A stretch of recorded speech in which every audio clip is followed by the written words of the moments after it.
بسم اللہ الرحمن الرحیم لقد سمع اللہ قول الذین، تحقیق سن لی اللہ نے بات ان لوگوں کی جنہوں نے یہ کہا، قول الذین، ان لوگوں کی بات، قالوا جنہوں نے یہ کہا، ان اللہ فقیر ونحن اغنیاء، کہ بے شک اللہ تعالیٰ نعوذ باللہ فقیر ہے اور ہم اغنیاء ہیں اور ہم مالدار ہیں۔ سنکتب، ان قریب ہم لکھ رکھیں گے اب،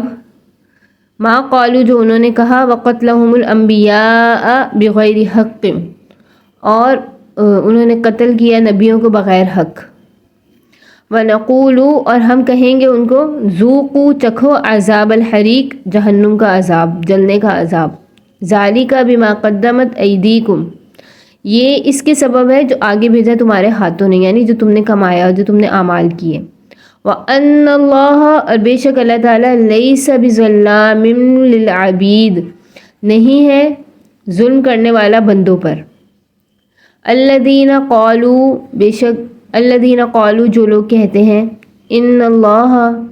بے شک اللہ، عَهِدَ إِلَيْنَا، بے شک اللہ نے ہم کو کہہ رکھا ہے، عہد لے رکھا ہے، کہہ رکھا ہے، اللہ نؤمن لرسول، کہ ہم جب تک ایمان نہ لائیں گے، جب تک حتی یأتین بقربان تأکلہ النار، ہم جب تک ایمان نہ لائیں گے کسی رسول پر کہ ہمارے پاس قربانی کے اسے آگ نہ کھا جائے۔ وہ لوگ جو یہ کہتے ہیں کہ اللہ نے کہہ رکھا ہے ہمیں کہ ہم ہرگز ایمان نہ لائیں گے کسی رسول پر یہاں تک کہ جو ہماری قربانی ہے وہ اس کو آگ نہ کھا جائے۔ قل، کہہ دیجئے، قد جاءکم رسل، تحقیق آئے تمہارے پاس رسول، من قبل، اس سے پہلے، بالبینات، واضح نشانیاں لے کر، وبالذی قلتم،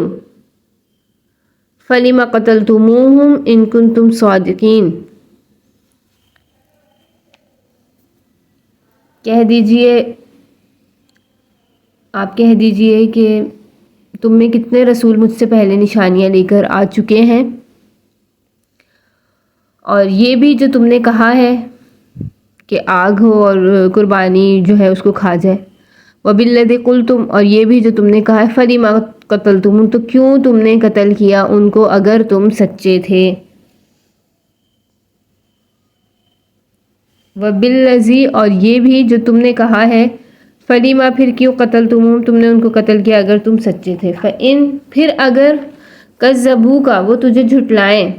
فقط کذب رسل من قبلک، تحقیق جھٹلائے گئے ہیں اور رسول بھی تجھ سے پہلے، جاؤ بالبینات، جو لے کر آئے ان کے پاس واضح نشانیاں، والزبر والکتاب المنیر، اور صحیفے اور روشن کتاب، کل نفس ذائقۃ الموت، ہر نفس کو موت کا مزہ چکھنا ہے، وَإِنَّمَا تُوَفَّوْنَ أُجُورَكُمْ يَوْمَ الْقِيَامَةِ، اور تم کو پورا بدلہ ملے گا، تم کو پورا بدلہ ملے گا تمہیں قیامت کے دن،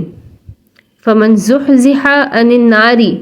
اور جو بچا لیا گیا آگ سے، دوزخ سے، وَأُدْخِلَ الْجَنَّةَ فَقَدْ فَازَ، اور داخل کر دیا گیا جنت میں تو تحقیق وہ کامیاب ہو گیا، وَمَا الْحَيَاةُ الدُّنْيَا، اور دنیا کی زندگی، إِلَّا مَتَاعُ الْغُرُورِ، یہ صرف دھوکے کا سامان ہے،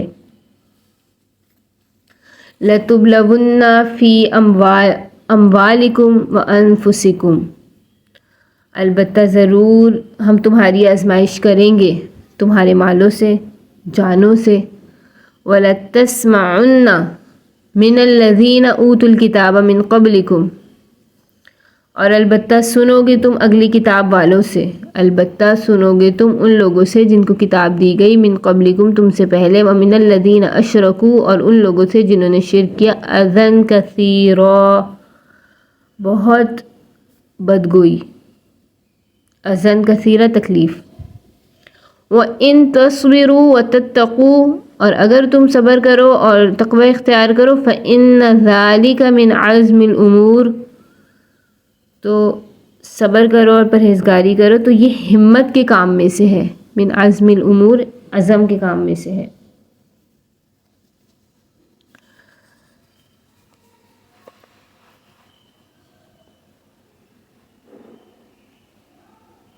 لقد سمع اللہ قول الذین، تحقیق سن لی اللہ نے بات ان لوگوں کی جو کہتے ہیں کہ نعوذ باللہ اللہ فقیر ہے اور ہم مالدار ہیں، ہم لکھ رکھیں گے جو انہوں نے کہا، اور انہوں نے نبیوں کو بغیر حق قتل کیا اور ہم ان کو چکھائیں گے دردناک عذاب۔ پچھلی آیت میں یہود کی بخل اور جہاد کی بخل اور مالی جہاد، مال خرچ کرنا اور جانی جہاد کا بخل بتایا۔ اس آیت مبارکہ میں نعوذ باللہ جو وہ مذاق اڑاتے اس کا بتایا، یعنی محض اتنا ہی نہیں کہ یہود انتہائی بخل کی وجہ سے پیسہ خرچ کرنا نہیں جانتے، بلکہ جب اللہ کی راہ میں خرچ کرنے کا حکم سنتے ہیں تو مذاق اڑاتے ہیں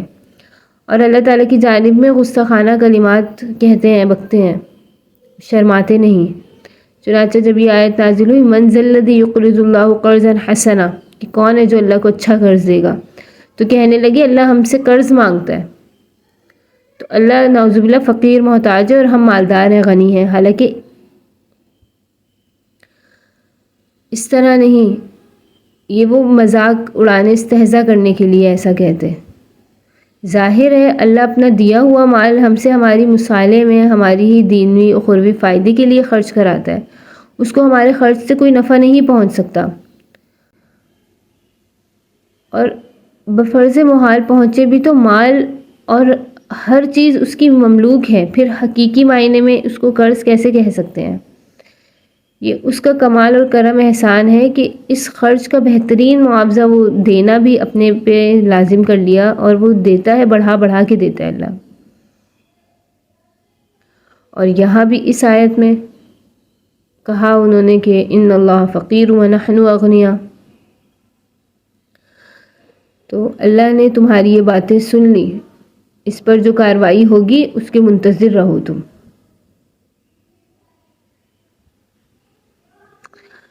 تم نے جو نبیوں کا ناحق قتل کیا، معصوم نبیوں کا خون بہایا، تو اللہ تعالیٰ تمہیں دردناک عذاب دے گا، عذاب الہی کی بھٹی میں تم جلتے رہو گے۔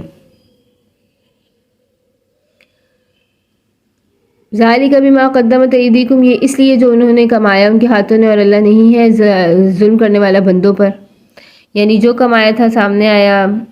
اللہ کے ہاں ذرہ برابر ظلم نہیں۔ ان اللہ لا یظلم مثقال ذرۃ، سورہ نساء رکوع نمبر 6 میں آئے گی آیت کہ بظلام، یعنی یہاں پر فرمایا بظلام، اللہ تعالیٰ ظلم کرنے والا نہیں ہے بندوں پر، یعنی اس کا ایک رتی ظلم بھی پہاڑوں سے کم نہیں ہو سکتا، گویا ظلام کا صیغہ لا کر متنبع کر دیا۔ اس کی بارگاہ میں ادنا سے ادنا ظلم تجویز کرنا انتہائی ظالم قرار دینے کے مترادف ہے۔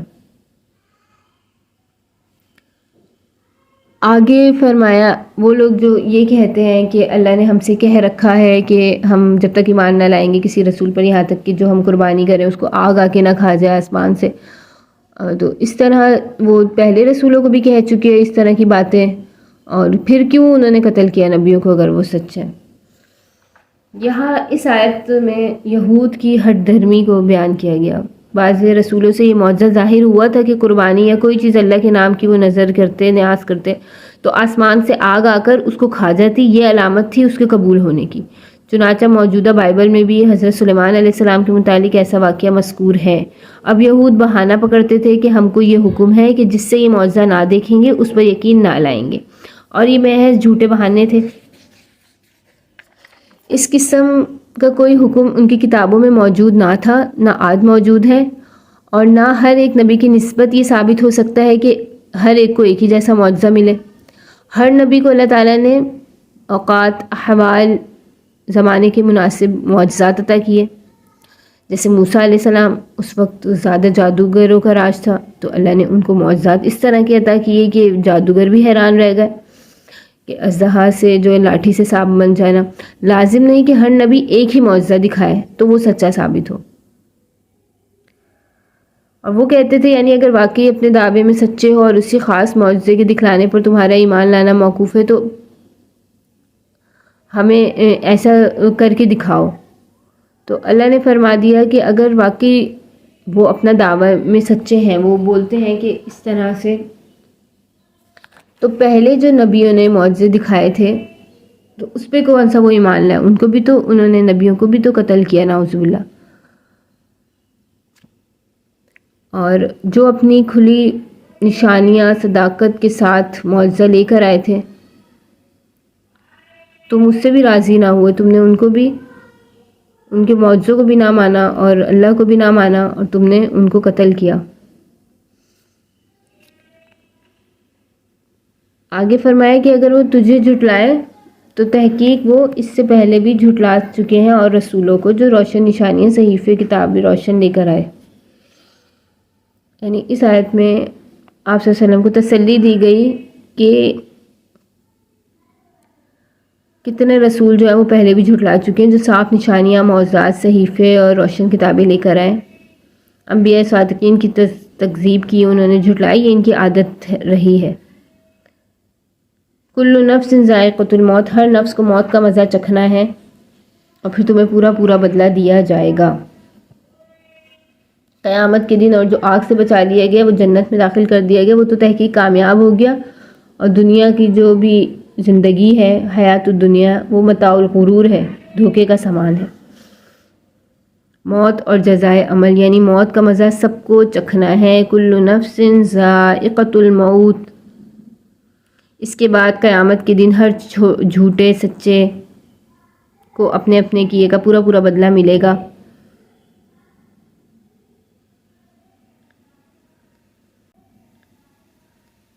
یعنی دنیا کی عارضی بہار، ظاہری بہاریں، یہ دھوکے میں ڈالنے والی چیزیں ہیں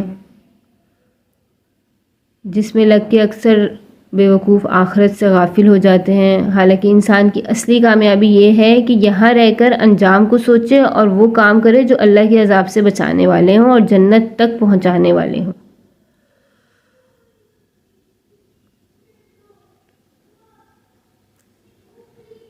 دوزخ سے دور رہنا، جنت میں داخل ہو جانا ہی اصل کامیابی ہے۔